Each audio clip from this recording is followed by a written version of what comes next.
Welcome to the Cardinal Squad Show. My name is Benjamin Garcia, host of Locked On Phoenix, as well as the Ben Garcia Show. Marvin Harrison Jr. is potentially set to make his return. If he does, what more do we have to learn? We'll discuss.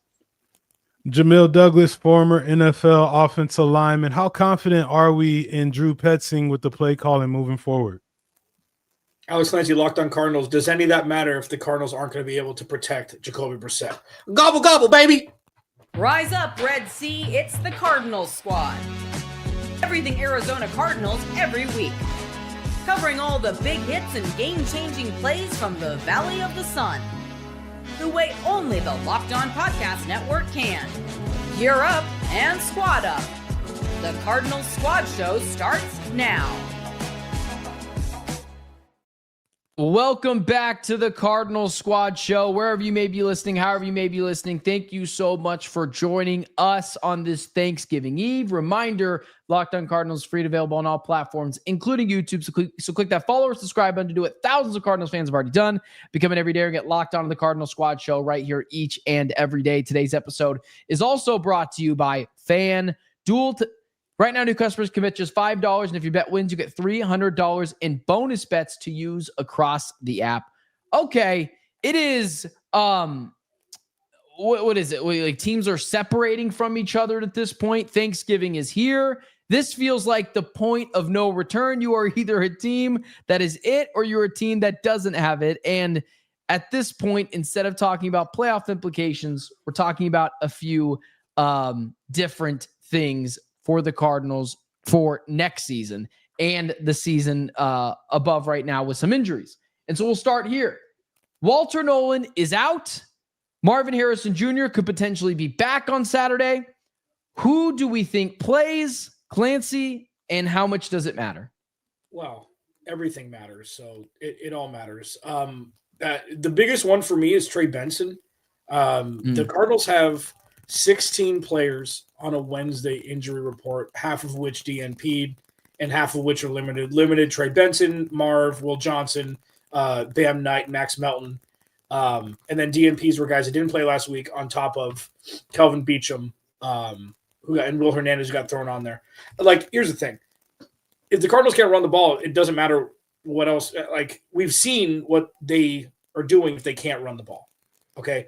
If for some reason, both Will Johnson or Will Hernandez and Kelvin Beachum are out, just have Jacoby Brissett kneel every time he snaps the ball. Like it's going to be very difficult for them to move the ball, even though the Tampa Bay defense is porous, especially with long ball throws. Jamil, let me ask you this before you talk about the actual injury report itself. How important is it to take DNPs on Wednesdays with a grain of salt for dudes over the age of 31 or 30 or 29, whatever it is, when you're looking at vet rest days mid-season? Yeah, I mean, that's something that is pretty regular around the league, especially when you have coaches that are smart about how they manage guys as the season goes on. I remember when I was playing in Tennessee, the minute the middle of November hit, vet days became more and more relevant as we finished out the season. That was a Mike Vrabel stamp. It was something that he believed in order to keep guys fresh. His main objective was, I just got to get you guys to Sunday. On Sunday, it's fair game. But if I can get you to Sunday, we've done the right job. And so I don't buy too much into it. I do think, obviously, Thursdays, Fridays are the biggest days.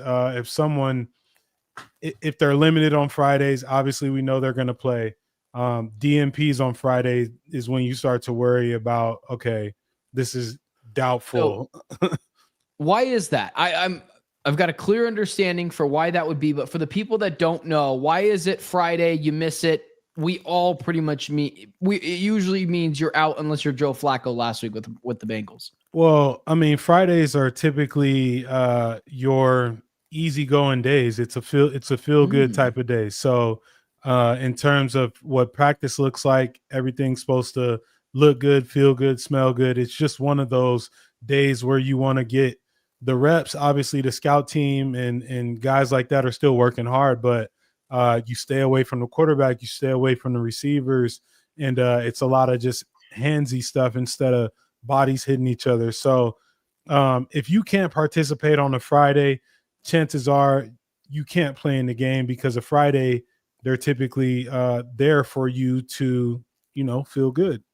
Yeah, I mean, listen, there's obviously gamesmanship involved. There's obviously letting come and being who's, well into his 30s. Josh Sweat, who got banged up towards the tail end of last week. It's like, well, listen, dude, the leading sack getter on the team, it's less important for you to get reps than other people. But when you look at the laundry list of players and you look at how many starters are on it, it's not unconcerning. So even say you take Beach out, say you take Will Hernandez out, say you take Josh Sweat out, there's a lot of young bucks on there that were limited, including Will Johnson and Trey Benson and Max Melton, who is kind of fallen out of favor, but still, there are so many question marks going into who's going to play still. I know it's Wednesday, but we're going to learn more tomorrow, but there's still so much up in the air and what this team is going to look like on Sunday. Not only players playing, but, game plan involved on offense. Yeah. How much? Go ahead. I was just going to say, how much will the team push for players to play in a season that is not leading to the playoffs? Well, I don't think they look at it in terms of that. I got a follow up to that, I promise. I think, because there's a vast majority of teams that aren't in the playoff race, and there's a ton of teams that have injury reports that look just like this. No one's capable of just shutting it down, especially these players that are viable pieces to the team. So they don't look at it in terms of all right, the playoffs is out of reach, let's shut it down. At the end of the day, they're still signing these guys' paycheck, and we've all heard the best ability is availability, and that's the truth in terms of down the stretch in a season like this. I think you want guys on the field because you want to see who's turning it in and who's actually still going and playing for something. So the reason why I asked that is because Walter Nolan has a knee injury. He's already been ruled as out. I haven't seen any specification on what that knee injury could be. I mean, I doubt it's something as, again, I don't know, but I doubt it's something as bad as a torn ACL, but could I rule out exactly? But could I rule out something like a torn meniscus, which is a couple of months types of thing? I don't know. We know the Cardinals are not going to tell us a la BJ Ojulari, but he's got a knee injury. He's already out. Do we expect this guy to suit up again all season? Yeah. Let's not jump to these massive conclusions without any sort of evidence. Sure. He's out. Sure. For those who don't know, JG talks about players on Wednesday when he meets with the media. He talks about immediacy, who's out. And then, the actual injury reports will trickle down throughout the rest of the week. But, yeah, Walter Nolan being out this week, and it was early. So the only signifier is that it was early. I mean, he let us know, 2 days before the last, the final designation. But we have no idea. There's no reason to jump to conclusions right now. Yeah, I think Is it not concerning, though, that immediately a guy that hasn't played a lot all year? I mean, guys get hurt. I mean, we've seen him in the mix. This isn't a guy that plays cautious. He's made plays since he's been back. It's not concerning though, to me at least. What it says is it's not serious enough to go on IR, and but it's serious enough for him to miss a game or two, something like that. So who knows if he's out there or he's been ruled out, but in terms of next week, if he's out there, he'd probably be trending to play. But it's not, if he was supposed to go on IR, that would have been something that they did, because then you get the roster spot. Yeah. I mean, you look at the Cardinals and who they're playing on Sunday. As of right now, I just did my crossover with James Yarcho from Locked On Bucks. He said it's 50-50, Baker or Teddy Bridgewater. So it's there's so many issues that they need to focus on game plan wise, because they don't know who the quarterback's going to be. They don't know who the personnel is going to be. I mean, if we're going to say one player that you would hope plays in this game to tip the scales in the Cardinals' favor, it's Will Johnson. That Trey Benson, Jacoby Brissett can huck it. Okay, they've scored enough points to keep them in games outside of the Seattle game and the 49ers game too. But like, if Will Johnson's there and him and Garrett Williams are healthy together, this defense is exponentially better than when Will Johnson or Garrett Williams doesn't play. So that's the one for me that I'm looking at most. It's like, if the kid can come out and be agent zero again, and you can go alongside Garrett Williams, that changes the landscape of the defense, regardless of who the quarterback is. Well, why not Marvin Harrison Jr.? I mean, we've seen. Have you missed him? We've seen. Yeah, I was about to say. So I'm asking this for that reason. Why aren't we advocating for Marv? It's not advocating for anything. It's if I had to choose one that I would like to see on the field more, that would be a direct correlative to a win or loss, I would say Will Johnson, because the Cardinals' offense has been okay. The Cardinals' defense without Will Johnson has not in the past game. So that's why I say that. Not saying you're wrong. Just wanted the clarification for it, Jamil. Well, no, I agree. I'm saying something. Well, no, I'm not baiting you to say anything. I'm saying, I'll say it. The 4th overall pick, we don't miss him very much right now, which is not a good thing to some extent. Whereas because he hasn't, Michael Wilson has 200-yard games in the past 2 weeks. Do you guys want to know when Marvin Harrison Jr.'s last 100-yard game was? Week 8 against the Dolphins last year. Okay, but if Michael Wilson was out and Marv was there, Marv would be getting these numbers too. It's a factor of Marv not being there. Anyways, we cut up Jamil 3 times. Go ahead. Go for it, Jamil. I got nothing. The only thing I was gonna usually I'm the one getting cut off. The only thing I was gonna say in terms of Will Johnson playing, I think if it's Teddy Bridgewater, and I'm not trying to discredit Teddy's career by any means, but Teddy's been on and off of teams years consistently for years. Mm-hmm. I think Will Johnson, if he doesn't play and it's Teddy Bridgewater, the defense will be fine.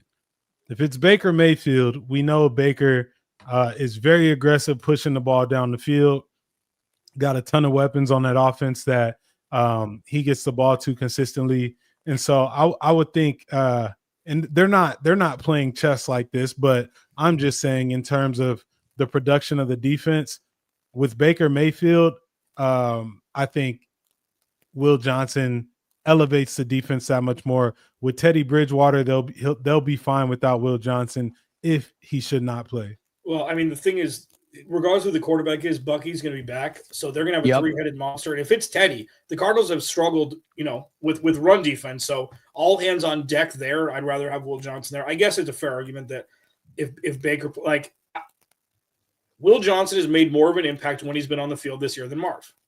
I think a lot of it has to do with the quarterback play, and Marv had concussion protocol midway through a game that Jacoby Brissett took over in. He had almost 100 yards in another one. He scored touchdowns with Jacoby Brissett, but it's not one or the other. It's just the Cardinals have struggled giving up points to opposing teams, so you'd rather have the stud corner and really see what you've got with that 1-2 punch with he and GW. One of the ones that I'm really looking at, and it's kind of an interesting injury because he could still hit the same exact way, cut the same exact way. Josh Sweat, eye injury, did not practice today. It's not a bad Tampa Bay Bucs offensive line, spearheaded by Tristan Wirfs. And if the Cardinals if we're really talking about the Cardinals still winning a bunch of games, and obviously we are, one of the ways they're going to do it if Teddy Bridgewater is the quarterback is by getting pressure, same way I guess with Baker Mayfield, but I think he handles it a little bit better than Teddy Bridgewater would. And if you don't have Walter Nolan, Josh Sweat, and I saw someone else on here. Oh, Baron Browning, who's in concussion protocol. It doesn't really matter who's back there. They could just be picking apart the Cardinals all day long. So Josh Sweat not being there, I feel like is a really big one that I think we're all just kind of rightfully kind of pushing this. I think it's an eye injury, should be back by Sunday. But if he's not, I mean, that's a guy I think it's making a bigger impact rushing the pass than Will Johnson. Some of these DNPs are because they don't have to participate. I don't think that, if for sure, if you can give a guy an extra day or two with an eye, and he's been productive, he's a pro, like he's making big dollars to be a pass rusher there. his DNP doesn't necessarily mean that he's going to be inactive come game day. It's just giving him a rest day. Last thing I'll ask, do we think Trey Benson finally makes his return? Just temperature check. I think it's one more week. Man. Well, his window opened up, 10 days ago? Like, yeah. He's not a quarterback. It's like Walter Nolan, it took 2 weeks. I don't think it's this week. I think we'll see full participant on Tuesday of next week, and then we'll know. Dang, man. Yeah, that just continues to be like, it's not a Monty. It's just a really bad stretch of guys you draft who are getting injured. Max Melton was this way. Will Johnson has been banged up. Walter Nolan, Darius Robinson. It's just a trend that the Cardinals are trying to buck. But with that being said, Drew Petzing and Jonathan Gannon had some interesting words to say at their last press conference, doubling, tripling, quadrupling down on some suspect play calling, to say the least, about the Cardinals' final drive against the team that plays in Jacksonville. And we'll talk about that next. I'm Cody Rourke from Locked On Broncos, and this episode is brought to you by Peloton. Peloton is shaping the future of fitness with the brand new Peloton Cross-Training Tread Plus, powered by Peloton IQ. This is Peloton's most advanced equipment yet, giving you real-time guidance and endless ways to move, whether you're running, lifting, or you're cross-training with your favorite instructors like Alex Toussaint. It's training reimagined to make your workout more personal. Peloton is built for breakthroughs with features that help you plan, stay motivated, and hit peak performance. You can let yourself run, lift, flex, and go, while Peloton handles all the rest. Plus, Peloton IQ provides real-time strength coaching, tracking your progress and suggesting weights that challenge you so you can get stronger. Plus, the new movement tracking camera, it counts your reps and corrects your form in real time, making sure every rep is safer and smarter. So let yourself run, lift, flex, push, and go. Explore the new Peloton Cross-Training Tread Plus at onepeloton.com.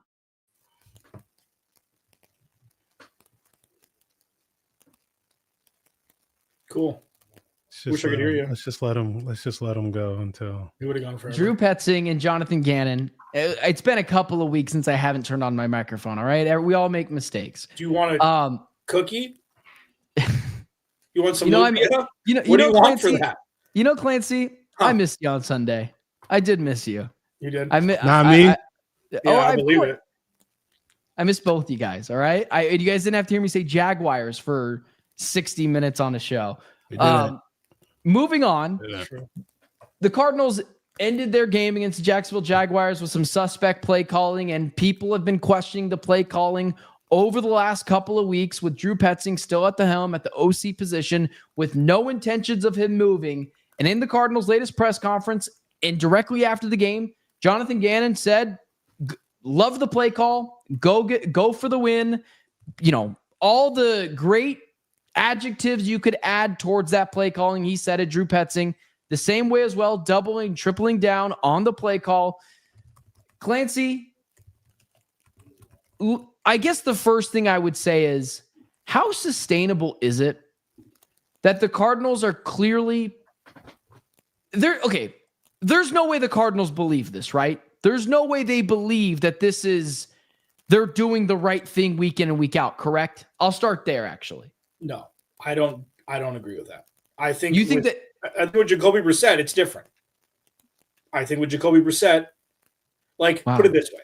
If Kyler Murray had no run game, it would be very bad. Jacoby Brissett is making the best of a tough situation, a tough right side of the offensive line, a tough left guard situation, the fourth running back. When I say, and Jamil nods his head, that they're running a 2-minute drill offense for 50 minutes or 60 minutes, this isn't what Drew Petzing draws up during the week. It's what they need to do to survive and to hopefully move the ball down the field. So with the last play of the game thing, I thought it was great. Why the hell not at this point? It was, for me, it was the end of regulation, which was the gaff. I truly believe that they're making the best situation possible out of what they have to work with. Truly. So but the only thing that I thought was doo-doo, if we're going to talk in 5-year-old terms, is when they're talking about running the ball well and their efficiency, they're running 2.6 yards a carry 2 weeks ago. I'm like, come on. Trash. What are we doing? Trash. But you think that Jonathan Gannon and Drew Petzing both believe that was the right play call on 4th down and not just right play call, right decision. Is that what you're saying? Yes. I can't go there. Why not, Ben? Tell us why, Ben. Please tell us why. You can't be results oriented when it comes to this. We've been waiting to hear your thoughts. He probably put a little bit too much air under the ball. If he catches that ball, they win the game. Sure. 5th string, undrafted, second-year player. Your boy. In double coverage. Your boy, who you said should have been on the I do love Xavier. I love Xavier Weaver as the 5th wide receiver on this team. That is true. In a high leverage 4th and 4 situation, I'm throwing it to Trey McBride in double coverage, who was also double covered there. And we've seen the screenshots of it. He probably had a couple of better options down below. I'm not going to kill Jacoby Brissett for not making the right play. He's a career-long backup quarterback. That's not the point. But I can't believe, because that makes me think then, okay, maybe Jonathan Gannon and Drew Petzing really just are incompetent buffoons. I would totally stand by, hey, they're trying to protect their guys. They don't feel the pressure from Michael Bidwell that they feel like that maybe they could lose their jobs. They're trying to keep the locker room. They'll take the arrows for sounding stupid. They're going to protect Jacoby Brissett. Because it feels like you can clearly say, yeah, probably not the right play there. And just doubling and tripling down on it, it doesn't sound right to fans, but whatever, as long as we're in agreement that they don't think that was the right play. Jamil? I mean, I guess we gotta be more definitive on as far as the play. So are you saying where the ball went wasn't the right play, or the play call? Where the ball went, not the play call. Well, and that's what they said. They said they liked the play call and they liked the decision on 4th and 4. Yeah, I mean, they said that they liked the fact that he was being aggressive to go win the game. I think Trey McBride was doubled on that play. The ball went where the ball was supposed to go.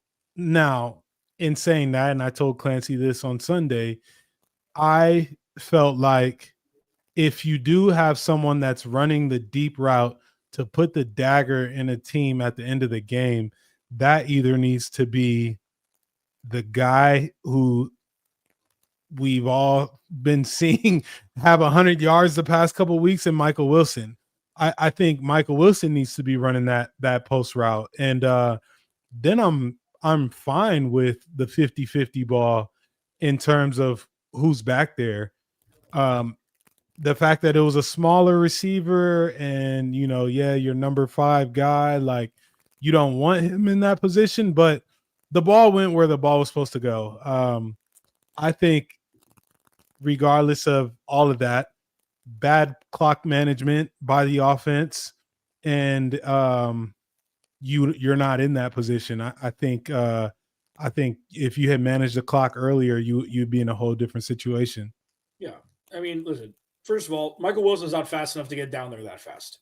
Xavier Weaver is. I think that's he's the only burner they got who can get a 50-50 ball that's over 5'8". And that's no knock on Greg Dortch, because he had a pretty good game. Really good game, yeah. For me, as Jamil and I talked about a lot on Sunday, and I've talked about on the show this week, this was a regulation problem. This wasn't an overtime problem. 4th and 4, you're not kicking a 59-yarder with Chad Ryland. Okay, it's not going to get there. So you punt on that. No pun intended. Damn, there's pun in punt too. That could actually be really good if I meant to do it.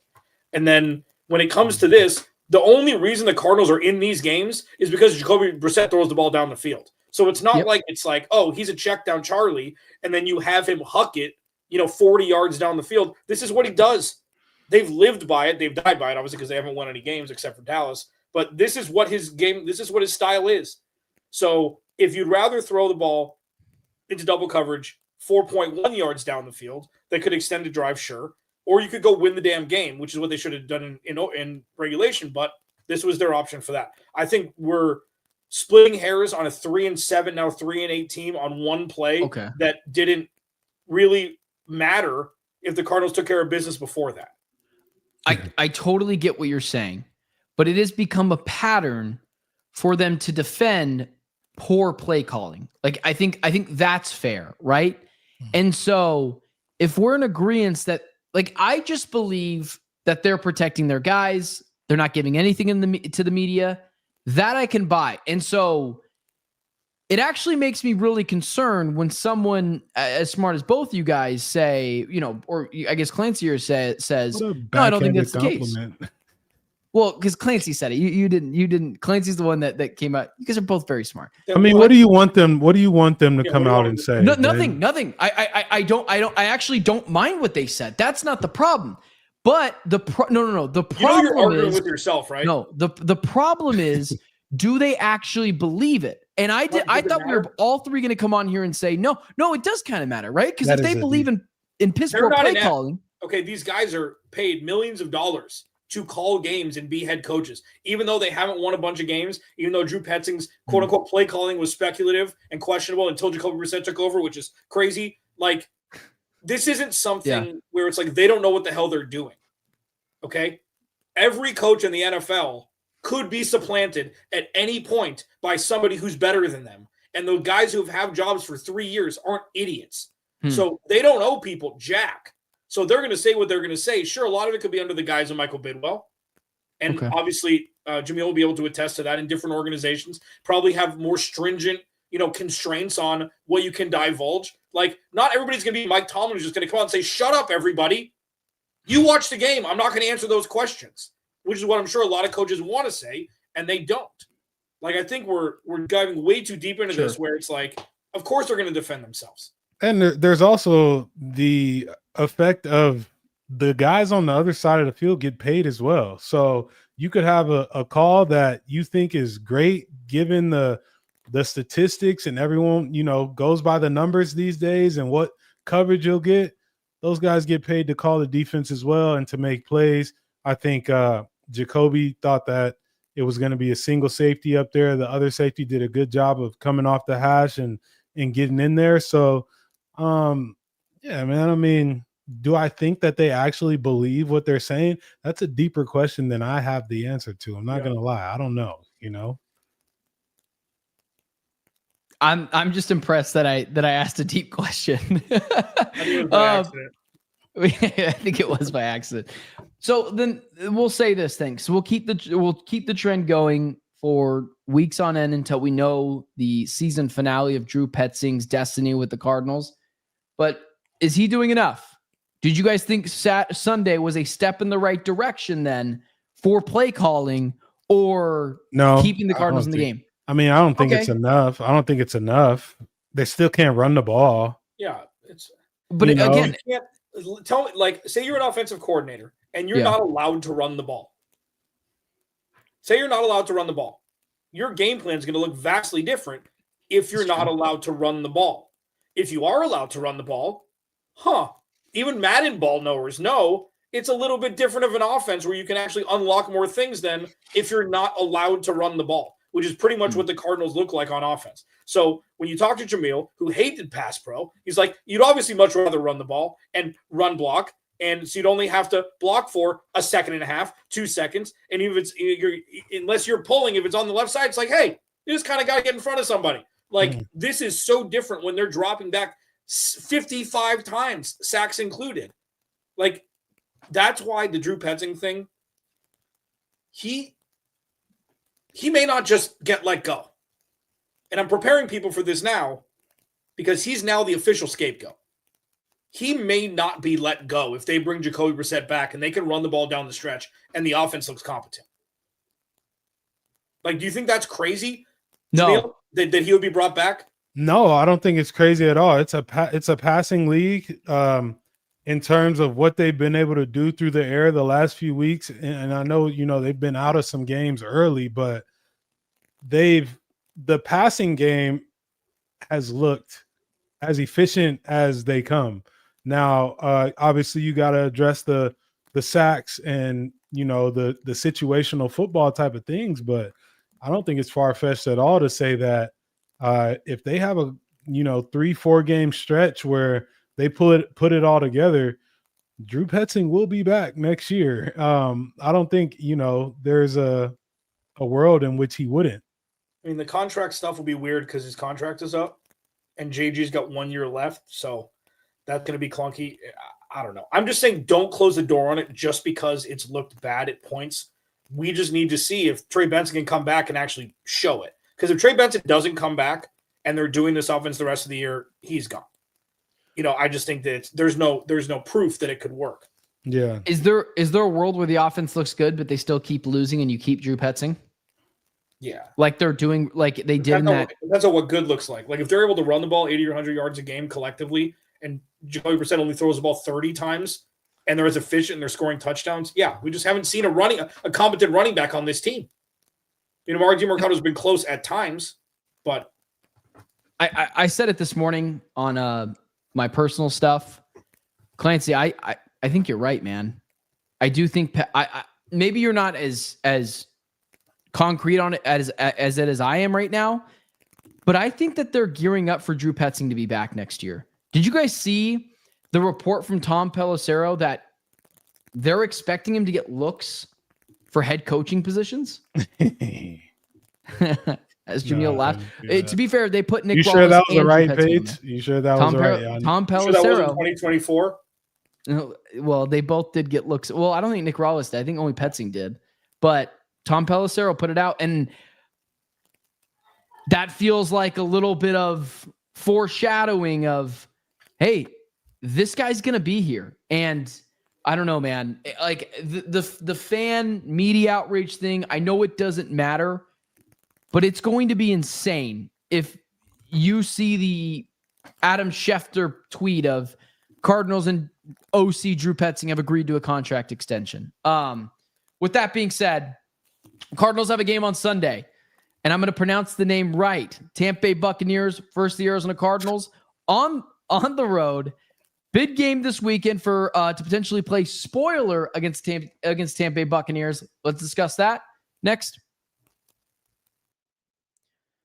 Today's episode is brought to you by FanDuel. The NBA is back, and there's no better place to get in on the action than FanDuel, the official sports betting partner of the NBA. Even if you miss the start of the game, want to ride the hot hand, FanDuel has live bets on everything from who will score next to fourth quarter comebacks. Plus, you can even combine your live bets into a same-game parlay for a shot at a bigger payout. I know just the other day I was helping someone out with a parlay with Devin Booker over 20 plus points, Dylan Brooks over 10 points, and Mark Williams over 10. Like, you put a bunch of littler, smaller bets together that you feel good about and potentially put that in a parlay, and you have a chance at a bigger payout. It keeps every game exciting, especially when their team's making that late push. Right now, FanDuel is giving new customers $300 in bonus bets when your first $5 bet wins. So head to FanDuel.com to sign up and play your game with FanDuel, the official sports betting partner of the NBA.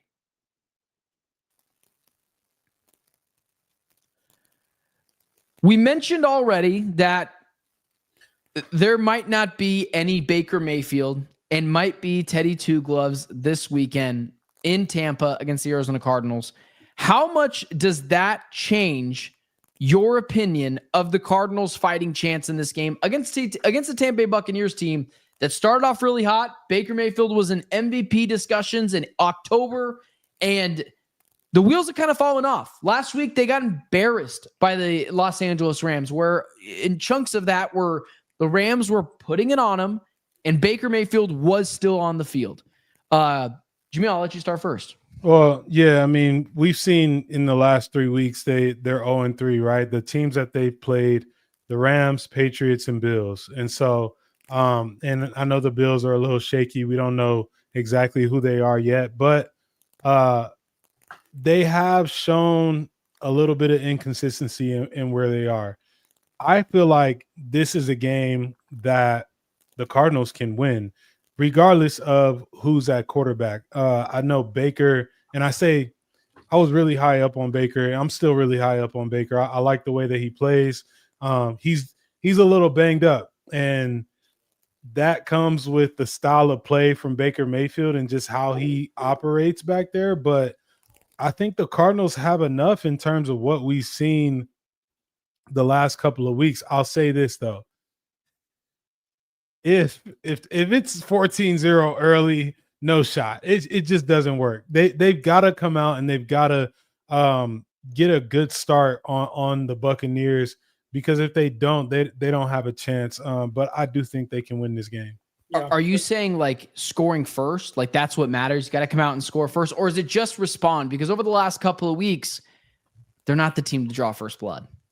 Well, I don't know what a fast start looks like. I mean, it doesn't necessarily mean scoring first, right? But it means coming out, putting together consistent drive. Maybe you get a field goal out of it, or maybe you get a stop on your first drive on defense. Just something to show that there's some life.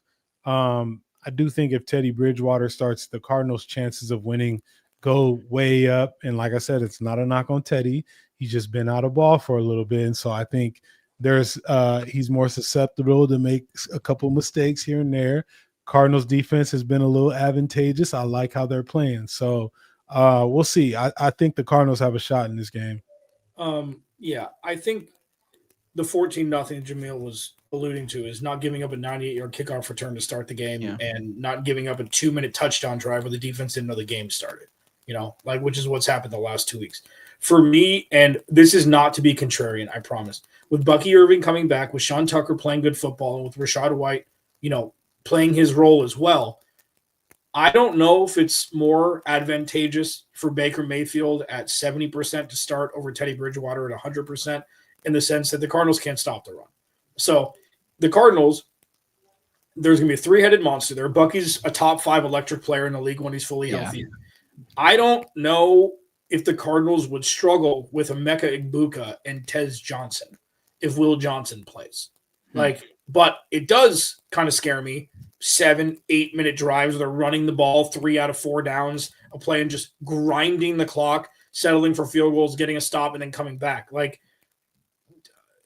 Todd Bowles is going to blitz 300% of the time. And he knows the right side of the offensive line is the weak spot. He knows the left guard is the weak spot. He's going to exploit it as much as possible. I think they blitz 30% of the time. He's always been in the top 5 since taking over as a head coach, especially with Tampa Bay. And I think for me, controlling the clock wins the game on Sunday, even though the Cardinals are, I think, 4th in the NFL this year at time of possession, and it still doesn't matter. It's going to be controlling the clock who wins the game on Sunday.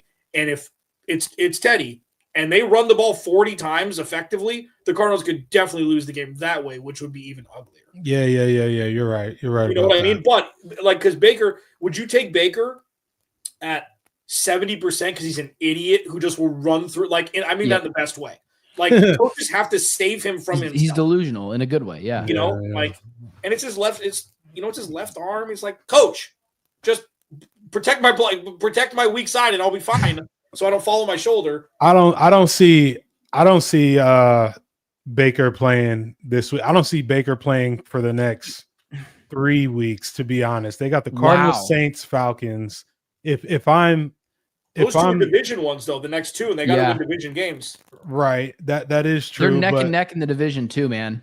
But I feel like if I have this run game the way that the Bucs do, and we look good, I think you delay Baker coming back. But that's just speculation. I'm not tied in anywhere. I'm just kind of talking. To side with Clancy, hashtag analysis. Yeah. I'll take it in a little bit of a different direction, but it's so notable because we grew up watching Todd Bowles here. I think he is one of the brightest defensive minds in the NFL, and I think a really good, just rock solid leader, head coach.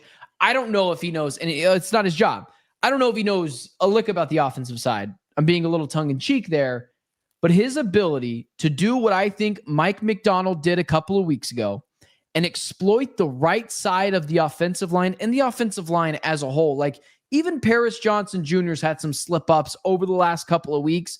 Some of them are due to he's literally doing everything and he's not Trent Williams level talent. But that's one of the reasons why I asked you guys if Trey Benson would be, if you thought Trey Benson was going to play on Sunday, because they've got to establish some sort of a running game. I think there's a chance Teddy Bridgewater, Baker Mayfield, I guess if Teddy Two Gloves is out there, maybe it's a little bit closer, but it could get ugly. If they just get back there and disrupt everything Jacoby Brissett wants to do again, he's, a little bit of a, gunslinger, could end up fumbling the ball because someone just barrels through the right side of the offensive line and makes them fumble it. Like, this could be a game where Tampa Bay's defense just is licking their chops to the Cardinals offensive line.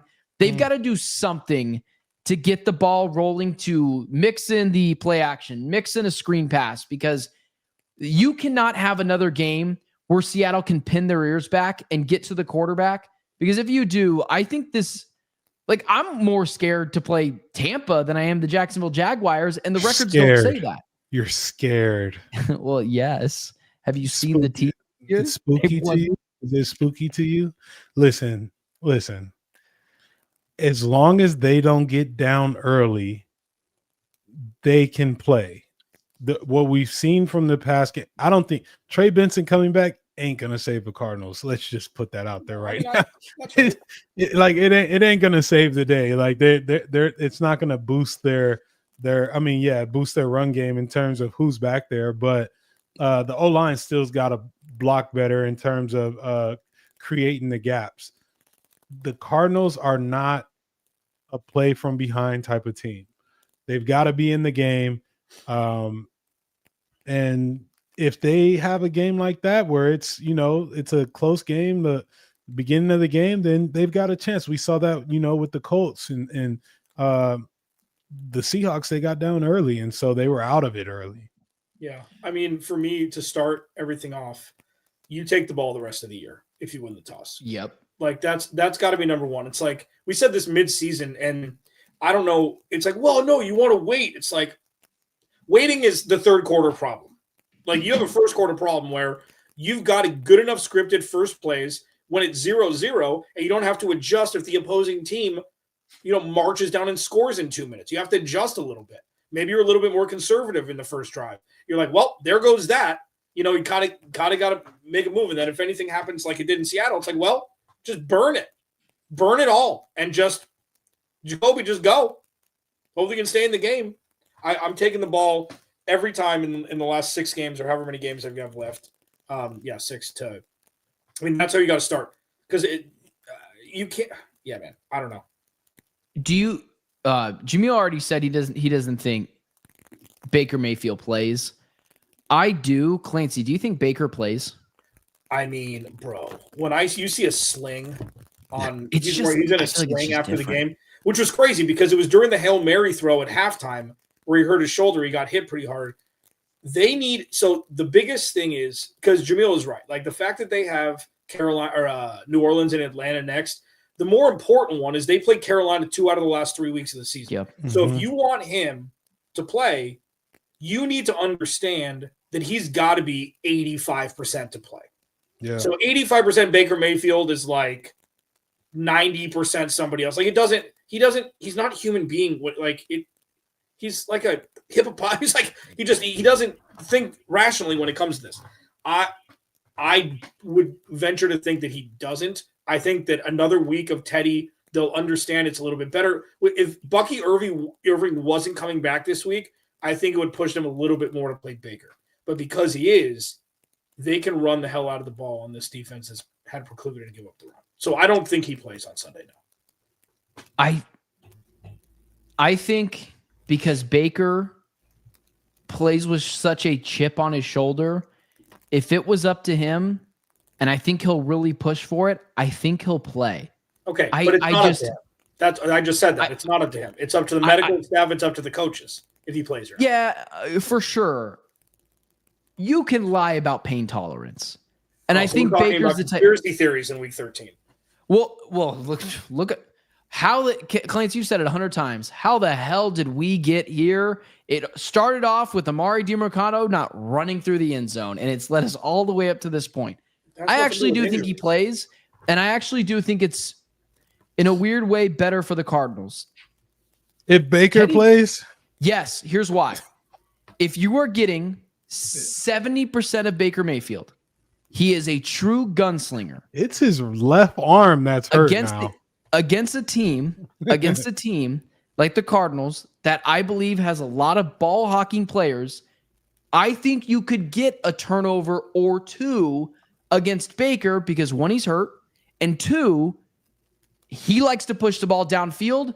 I don't think you're going to get that with Teddy Bridgewater. And I think the way you're going to win this game is I think Teddy's going to be very conservative, keep it low scoring.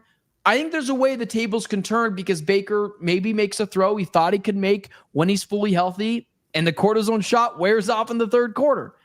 And so I think in a weird way, it could help the Cardinals if he does play.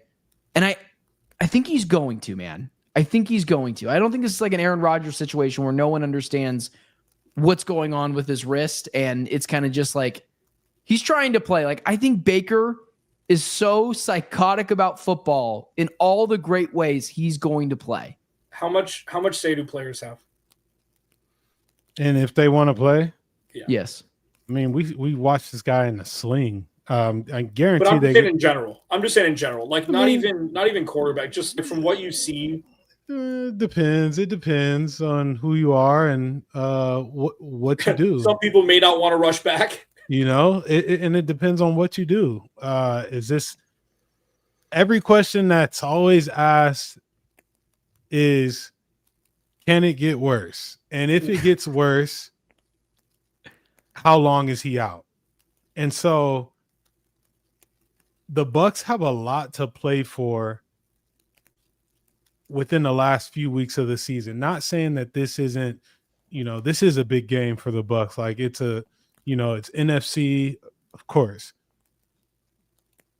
I don't see them again. If Baker had finished the game, and I know they were getting blown out, if he had finished the game and then he was on the injury report, did not participate, then maybe I would say, okay, they're resting him to play this Sunday.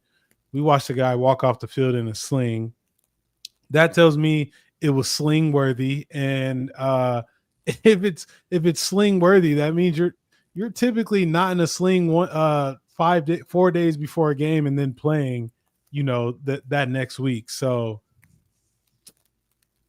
I think it's better if Teddy Bridgewater starts in terms of the Cardinals taking advantage of a quarterback. I think it's better. Teddy Bridgewater did not look like he's been lifting, running, anything. He looked like he was throwing, target practice, like he was like in basketball shorts. Yeah, exactly. In the Teddy Bridgewater that I watched in Miami prior to Teddy being out the league looked the same way. And so I think that if you're the Cardinals defense, you're like, because of Baker's mindset and because Baker you'll have to peel him off of the grass.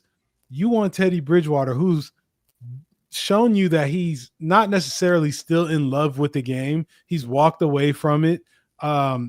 He's a guy that I don't know why he can just sign a contract whenever and get a deal. Like I wish I could fall upon one of those things every now and then, but I just feel like he'll give you Cardinals got a need. No, I'll pass on the Cardinals job. I just think that he is going to make mistakes through the game. He's going to be loose with the ball through the game. He hasn't been hit. He hasn't played. So I would take Teddy Bridgewater in favor of the Cardinals winning. Let's get to some of those predictions. Cardinals showdown with Tampa Bay Buccaneers. We'll talk about if who plays, will the Cardinals win? If maybe Teddy B plays, will they win? We'll do that next.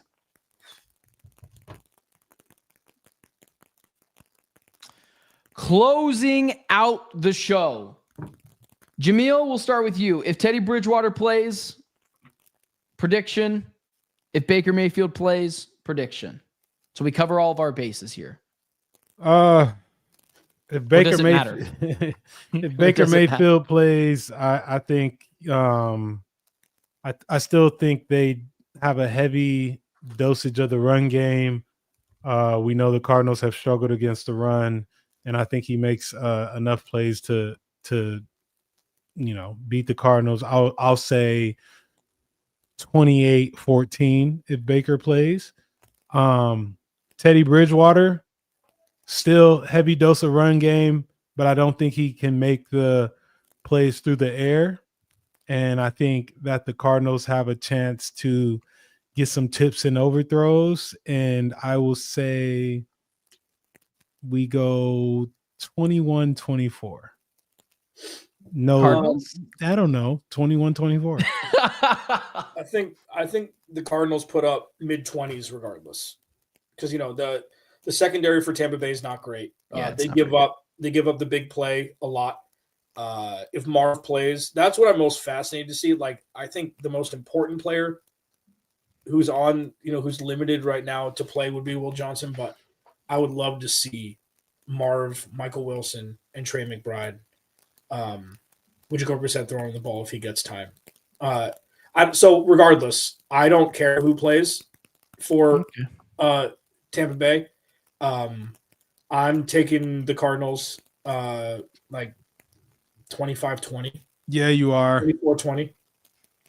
Yeah, you are, Clancy. Cardinals, and we're talking about a Cardinals win post game. Yeah. I just blacked out. What did I say? We'll play it back on Sunday. Okay. Good call. I want to say something, but I'm scared of the way. Not really, Clancy. You're scared a lot today, bro. I don't like it. Why are you so scared today? It's been a life. All right. It's been a life. Jeez. I'm worried to say this, but I really do believe it. If Teddy Bridgewater plays, I think they lose close, 27-24. And the reasoning why I say that is because this team consistently in one-score games does not instill any confidence in me that I think they're going to pull that game out, whether it's Michael Wilson, who's a very bright, very good ball player, spinning the ball instead of bringing it back to the official. I'm not saying that cost them the game or anything. I'm just saying like mental lapses like that. Whatever that may be. I'll just go against the Cardinals in a close game. If Baker Mayfield plays, I think they could win this game like 31-21. And just so we're clear, not 100% Baker Mayfield. I'm talking about 80% Baker, who doesn't know how injured he is, who maybe can't push the ball downfield, just like a quarterback who turns an ankle and uses their mobility and can't use it in a game. I think that is his fastball, pushing it down the field. And I think it could cost him, especially if he doesn't have all the force and all the bandwidth behind it. And I think it will resort in a pick or two, allowing the Cardinals to win this game. And I think it's one of those games where like the score's close, but it's a garbage time cover touchdown. Whereas I think the Teddy Bridgewater one, the Cardinals will be playing from behind a little bit. And so I'll say, 31-27, the Cardinals win, but it's not as close as the score indicates, like a backdoor cover. Hell of a scenario there. Didn't you say the Cardinals lose if Teddy Bridgewater's quarterback? You said that first, and then you just that's what I said. Yeah, that's what I said. Oh, cool. So the Cardinals turned the ball over, turned Trevor Lawrence over 4 times last week and lost. So I don't know if turnovers really are a determining factor if the Cardinals win games or not. Yes. Okay. Really quickly. You're taking the statistical anomaly. That was the first time ever in NFL history that happened. Okay. I'll take the other side. That they turn over Baker and team. Yeah, sure. But it's hard to do this. Even really bad teams doing them, it's hard to do the same statistical anomaly twice. That's 4 turnovers, not 2 or 1 or whatever. Like, sure. I was still tripping off the fact that you said Baker won't know how injured he is. Well, that's even okay. That's a guy that again would you rather have 75% of Baker or 100% of Teddy? That's not what he said. That's not what he said. He said you're asking a 30-year-old man if he knows if he's healthy enough to play football or not. Because he can't get it his own way. Like, I don't think that's going to be the case. I think Baker's going to try and play. If you ask him if he wants to play, he'll say yes. And then the wiser heads will prevail, and it's probably going to be Teddy. Let's think about this rationally and not like, they're going to rope-a-dope it, and then he's going to be better than he thinks. Like, it's his left shoulder. So, yes, he uses that for balance, and he uses it for windup, but he doesn't use it for anything other than that. I mean, it's going to be like, listen, dude. Well, let me ask you this, Jamil. Sling-wise, say somebody hurts their shoulder and it's an AC joint bruise, okay? It's automatic sling regardless of severity? Or you're just not on the field standing up if you can't hold it up? I mean, I'll just say this. I've never seen any one of my teammates leave the game in a sling and play the following week. Oof. Like Now that's good. I've never seen that. So yeah, it could be, them just playing it safe but what are the chances of you putting a guy in a sling? I mean, I don't know. I've never seen it though. So it'll be interesting to see. What did the injury report say on him today? Did not participate? Yeah. So we'll see tomorrow. I mean, listen, it's kind of a mini short week because it was Sunday Night Football and now they're playing in the morning slate on Sunday. I don't know how much 12 hours matters. Long travel back as well. So factor in all of those things. Yeah, which people do, which athletic trainers do when they're making a decision. We played on a short week technically, and we had a long travel back, so they didn't get back until 4, 5, 6 a.m.